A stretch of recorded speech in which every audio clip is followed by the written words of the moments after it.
Hello friends, আজকে নিরামিষ কুঁদরি রান্না করব। ওই জন্য কড়াতে তেল দিলাম। তেল গরম হলে একটু জিরা ফোড়ন দিলাম, দিয়ে আমি কুঁদরিগুলো একটু লম্বা লম্বা করে কেটে নিয়েছিলাম। তোমরা তোমাদের ইচ্ছে মতো গোল গোলও কেটে নিতে পারো। তারপর আমি কুঁদরিগুলোকে লবণ আর হলুদ দিয়ে একটু ভেজে নেব। তো অনেকেই আছে দেখবে কুঁদরি খেতে চায় না, তো এরমভাবে একবার করবে। এরমভাবে রান্না করলে সত্যি খেতে ভালো লাগে। আমি একটু টমেটো দিলাম, কাঁচা লঙ্কা দিলাম।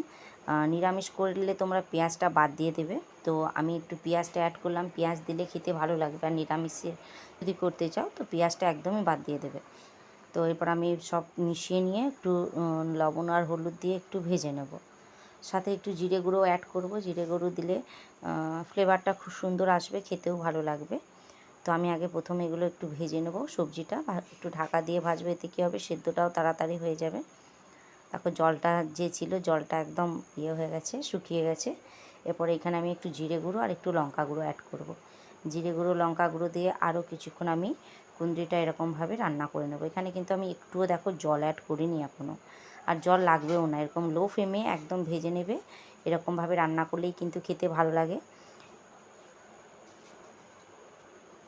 কুঁদরিগুলো একটু মোটা মোটা কেটেছি, তার জন্য একটু ঢাকা দিয়ে দিয়ে রান্না করছি, যাতে সেদ্ধটা তাড়াতাড়ি হয়ে যায়।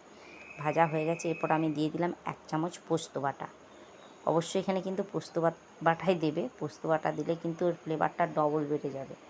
তো ওই বাটিটা আমি সামান্য একটু জাস্ট জল দিলাম, পোস্তটা কুঁদরির সাথে যেন ভালো করে মিশে যায়। পোস্ত দিয়ে বেশিক্ষণ রান্না করার দরকার নেই, একটু মিশিয়ে একটু জাস্ট 2-4 মিনিট ঢাকা দিয়ে রেখে দেবে। দিয়ে মিশে গেলেই নামিয়ে নিলেই চলো রেডি। এটা ভাত রুটি দুটোতেই কিন্তু খুব সুন্দর লাগে।